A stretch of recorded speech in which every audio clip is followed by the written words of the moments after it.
Friends, welcome to SudhaSri kitchen. இப்போ நீங்கள் பார்த்துட்ருக்கிறது டேஸ்டியான மாங்காய் வடை. இந்த அருமையான மாங்காய் வடை ரொம்ப ஈஸியாக அரைச்ச உடனே செஞ்சிடலாங்க. இது எப்படி செய்கிறதுன்னு வீடியோக்குள்ளே போய் பார்க்கலாமா? இட்லி அரிசி 1 கப் எடுத்து இந்த கிண்ணத்தில் சேர்த்துக்கலாங்க. தேவையான அளவுக்கு தண்ணியை சேர்த்துட்டு ஒரு 2-3 டைம் நல்லா இந்த மாதிரி அழுத்த தேய்ச்சி வாஷ் பண்ணி எடுத்துகிட்டு வந்துடலாங்க. இப்போ வாஷ் பண்ணி எடுத்துகிட்டு வந்தாச்சு. இது கூட நம்ம சுடு தண்ணியை சேர்த்து தான் ஊற வைக்க போகிறோம். இந்த இட்லி அரிசி முழுகிற அளவுக்கு நம்ம நல்லா தண்ணியை சேர்த்துக்கலாங்க. தண்ணியை சேர்த்து வச்சு இப்போ இந்தளவுக்கு சேர்த்தா போதும். இப்போ ஒரு தட்டு வச்சு நம்ம மூடிடலாம். ஒரு 3 மணி நேரம் இது ஊறட்டும். அடுத்தது ஒரு மாங்காய் எடுத்துருக்கேங்க. இந்த மாங்காயில் இருக்கிற தோல் எல்லாத்தையும் நம்ம சீவி எடுத்துகிட்டு வந்துடலாம். தோலெல்லாம் நமக்கு இதுக்கு தேவையில்லை. தோலை சீவி எடுத்துகிட்டு வந்துடலாங்க. இந்த மாதிரி தோல் சீவியாச்சு. அடுத்தது மறுபடியும் இதையும் இந்த மாதிரி சீவும்போது நமக்கு அரைக்கிறதுக்கு சரியாக இருக்கிற மாதிரி இந்த மாதிரி சீவி எடுத்துக்கலாம். இந்த மாங்காய் ஃபுல்லையும் நான் சீவி எடுத்துக்க போகிறேன். இப்போ இந்த மாதிரி சீவி எடுத்துகிட்டு வந்தாச்சுங்க. அடுத்தது ஒரு மிக்ஸி ஜாரில் நம்ம சீவி வச்ச இந்த மாங்காய் எல்லாத்தையும் நம்ம சேர்த்துக்கலாம். எல்லாத்தையும் சேர்த்தாச்சு. அடுத்தது 8 வரமிளகாய், காரத்துக்கு தகுந்த மாதிரி 8 வரமிளகாய் சேர்த்துக்கலாம்.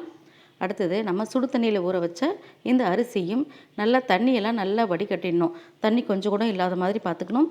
அது மாதிரி இந்த மாதிரி வடிகரண்டி வச்சா ஈஸியாக இருக்கும். எல்லா அரிசியும் இந்த மாதிரி வடிகட்டி இதில் சேர்த்துக்கலாங்க. நல்லா கெட்டியாக அரைக்கணும். அதனால தான் தண்ணி இல்லாமல் சேர்க்க போகிறோம். எல்லாத்தையும் சேர்த்தாச்சு. அடுத்து இது கூட தேவையான அளவுக்கு உப்பு சேர்க்கலாம். எல்லாத்தையும் சேர்த்து நல்லா நைஸாக அரைச்சி எடுத்துகிட்டு வந்துடலாங்க. இந்த மாதிரி கெட்டியான பதத்துக்கு அரைச்சி எடுத்துகிட்டு வந்தாச்சுங்க. இப்போ இது எல்லாத்தையும் வேறொரு பவுலுக்கு ட்ரான்ஸ்ஃபர் பண்ணிடலாம். வேறொரு பவுலுக்கு இது எல்லாத்தையும் மாற்றிட்டேன். இது கூட 2 ஸ்பூனுக்கு அரிசி மாவு சேர்த்துக்கலாம். எப்படி தான் அரைச்சாலும் லேசாக நமக்கு லிக்விடாக இருக்கும். இப்போ அரிசி மாவு சேர்த்தா கரெக்டாக இருக்கும். அடுத்து இது கூட கறிவேப்பிலை கொஞ்சம், மல்லித்தழை கொஞ்சம் பொடி பொடியாக கட் பண்ணி சேர்த்துருக்கேன். இது எல்லாத்தையும் சேர்த்து நம்ம நல்லா கலந்து எடுத்துகிட்டு வந்துடணுங்க.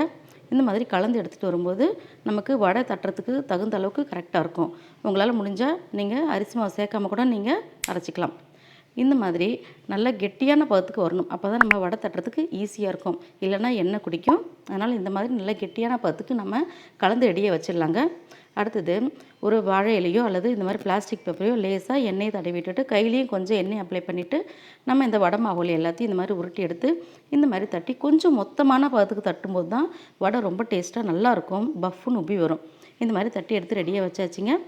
இந்த மாதிரி எடுக்கணுங்க. எடுக்கிறதுக்கு ஈஸியாக இருக்கும். இந்த மாதிரி எடுத்து இந்த மாதிரி எண்ணெய் நல்லா காஞ்சிருக்கு பார்த்தீங்களா? இப்போ நம்ம இதில் சேர்த்துக்கணும். ஒவ்வொன்றா சேர்த்துக்கலாம். இதில் நான் 3 சேர்க்குறதுக்கு கரெக்டாக இருக்கும். நம்ம சேர்க்கும் போதே பார்த்தீங்கன்னா எப்படி அழகாக வருது பார்த்தீங்களா?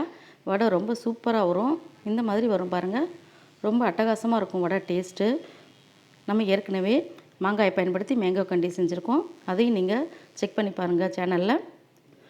இந்த மாங்காய் வடை உப்பா, புளிப்பா, காரமா எல்லாம் சம அளவில் இருக்கும்போது சாப்பிட்றதுக்கு அவ்வளோ அருமையாக இருக்கும். இன்றைக்கி ஒரு டைம் ட்ரை பண்ணி பார்த்தீங்கன்னா கண்டிப்பாக நீங்கள் செய்வீங்க.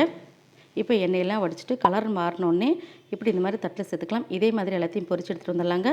எல்லா வடைகளும் பொரிச்சாச்சு. நம்மளுடைய அருமையான மாங்காய் வடைகள் ரெடி.